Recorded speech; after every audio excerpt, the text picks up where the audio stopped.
I know that these humans are the real animals. I'll huff and I'll puff and I'll blow their house down.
Beloveds, I don't need none of this information.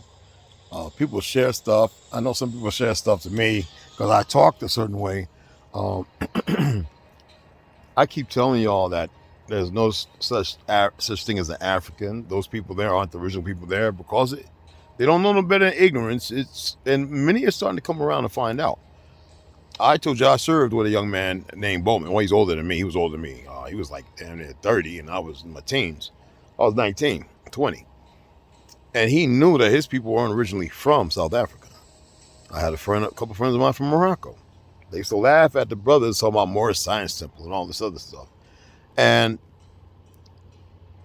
I just watch compilation of these videos. That's what I do when people have a hard time accepting. I feel like listening to other people might be beneficial. Even the enemy knows they can't hide this no more. Just check it out. My name is Dr. Mumbi Saraki. One of the things I've received a lot of emails from, our African-American brothers and sisters. Some saying, they're staying. They're not going anywhere. That is their land. And I think it's very important for us to open up the discussion that, not all African-Americans came from Africa. That is one of the greatest fallacies that has happened. We were a global melanated planet.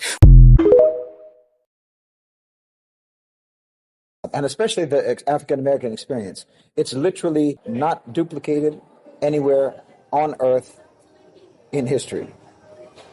African-Americans are a completely unique phenomenon as a people.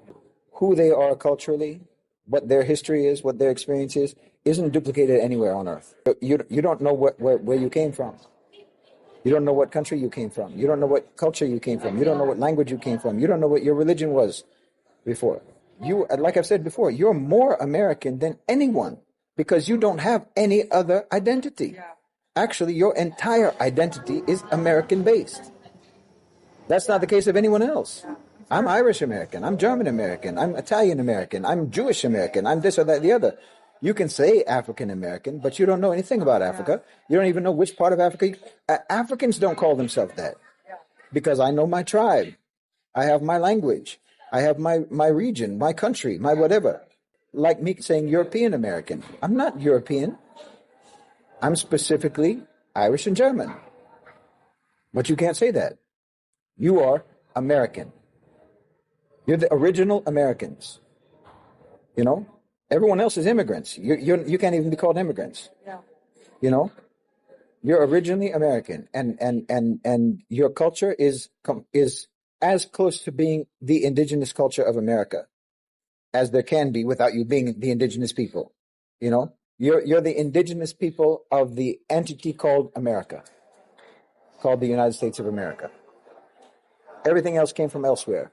Your culture is the only one that came from right there because you were cut off from everything else. There's nobody else like that. There's nobody else like that in the world. There's no other culture like that in the world.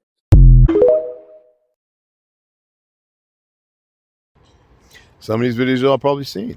Some of you probably haven't. But really pay attention, okay? Responsible for any and all negative actions of members of their race throughout history. To blame the Chinese community in Australia for the practice of opium dens during the 19th century gold rush, or for China's appalling treatment of the Tibetans or the Uyghurs, would be considered unacceptably racist in this country. Yet Anglos in Australia and overseas are sometimes held responsible for all negative aspects of white behaviour, whilst positive accomplishments are rarely mentioned. Our children are taught little in school about the history of their people. What they do learn is too often taught through a lens of ethnic self-loathing, which is not applied to any other people or cultures.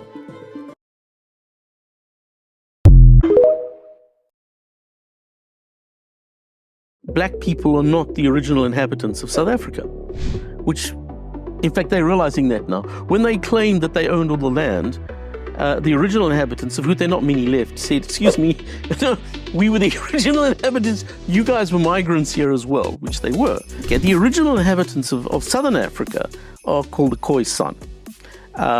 In the West, the Bushmen are Khoisan. Hottentots are Khoisan. But you can't use those words anymore, you now have to call them Khoisan, okay? All right, now, and they were the inhabitants of the whole of Southern Africa. So the whole of South Africa, at one stage, were Khoisan. The black people originated in what is now Cameroon. That's where they... Hold on, Khoisan aren't black? No. What are they? They're a completely separate ethnicity all on their own. In fact, if you look at them, they're kind of yellowy. They're a light brown yellow color, right. But they look more Asian than African. They do not consider themselves. Yeah, I understand, nigga. You just being reclassified as black, Negro, color, mulatto, all that crazy shit, nigga. Man, the Indians, tribe, my nigga. Tribe. I said, nigga, I ain't black, I'm a Indian, couple tone, yeah, I'm brown skin.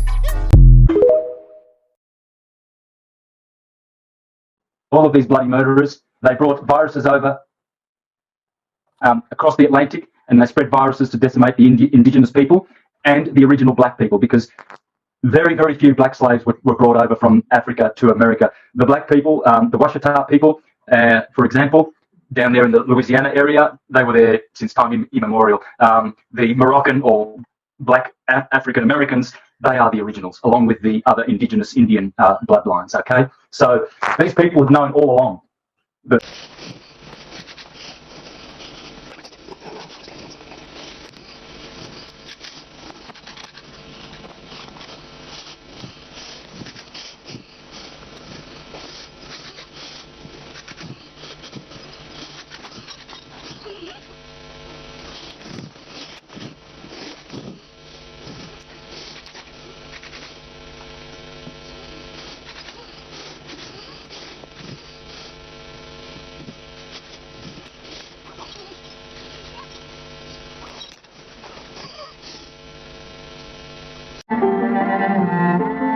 There are numerous Black Madonnas in Europe and elsewhere, generally found in Catholic and Orthodox countries.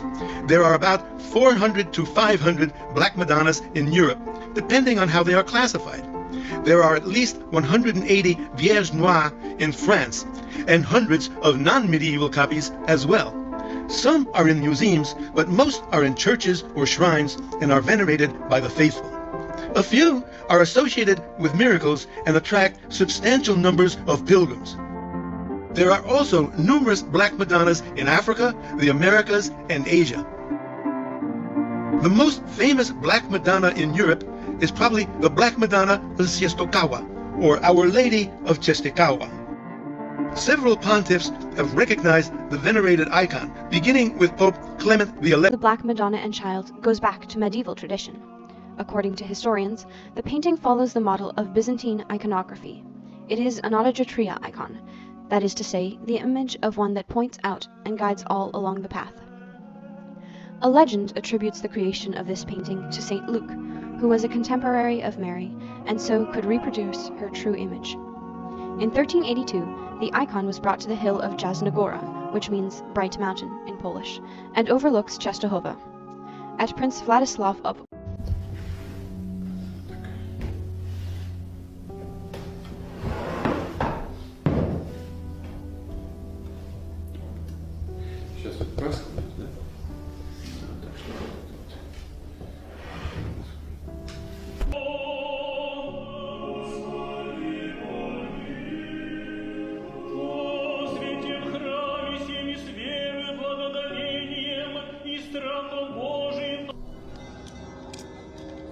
Trinity is a 15th century artwork which is all set to take its place in the Cathedral of Christ the Saviour. The icon depicts the Oak of Mamre, where the three angels visited Abraham in the book, but not at the cost of destroying Russia.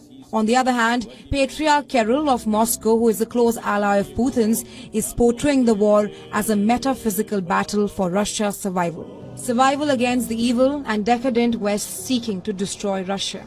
There is unease at the sway of the church and concern about possible damage to the fragile icon. Concerns have surfaced about the conditions the icon would be kept in attend to it. A Russian art historian who has spoken out against the transfer.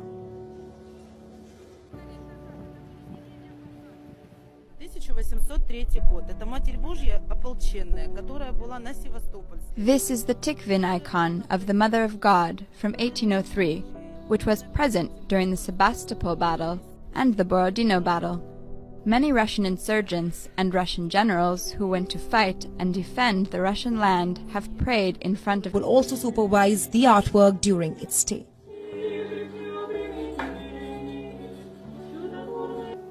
Icons dating back to the four sections across Russia. It's very beautiful. It gives you goose pimples. It's a remarkable exhibition. It's an exhibition which feeds the senses. Everything is so grey outside at the moment, and here suddenly it's a feast for the eyes. And it's a feast that marks 100 years since religious icons started to be recognized as works of art. Before then, they were mainly viewed as religious objects, often left blackened over the centuries by the passage of time and added layers of paint. When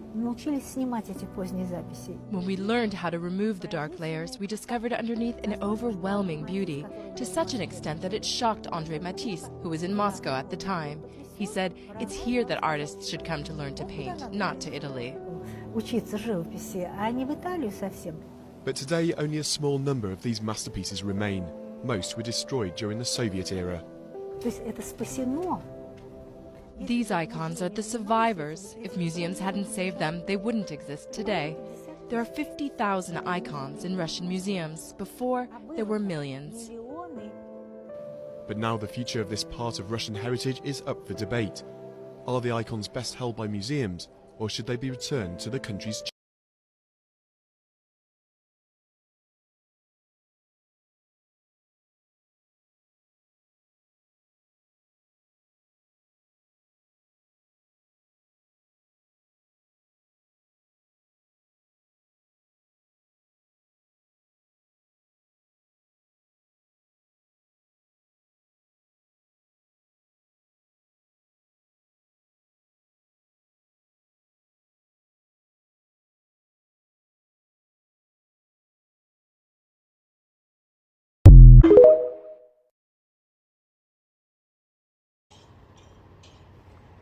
What do you think now?